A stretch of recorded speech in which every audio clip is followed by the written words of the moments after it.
Ciao a tutti, oggi prepariamo insieme il timballo di anelletti alla siciliana. Gli ingredienti sono anelletti, sugo di pomodoro, melanzane fritte, fior di latte, parmigiano grattugiato, uova sode, pan grattato e infine olio extravergine di oliva.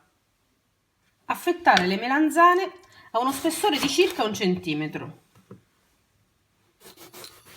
Salarle leggermente e friggerle in abbondante olio extravergine di oliva fino a doratura.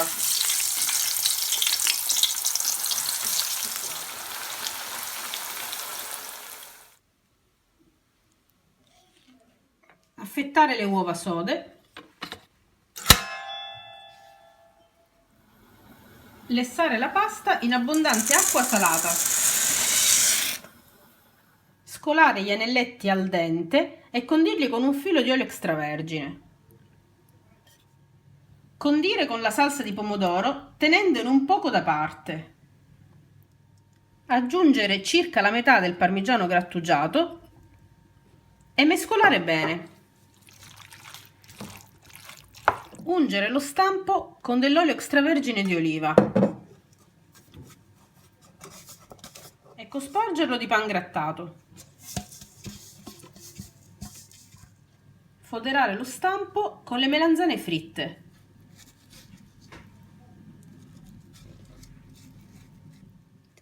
Tagliare a pezzettini le melanzane rimaste. Aggiungere le melanzane agli anelletti.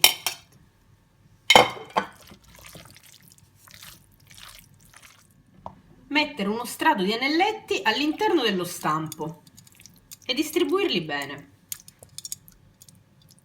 Condire con il fior di latte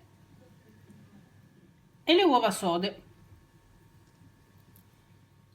Aggiungere un po' di sugo e un po' di parmigiano grattugiato.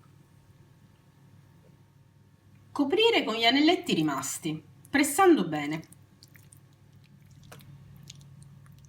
Infornare a 180 gradi statico per circa 25 minuti. Ed ecco il risultato. Buon appetito!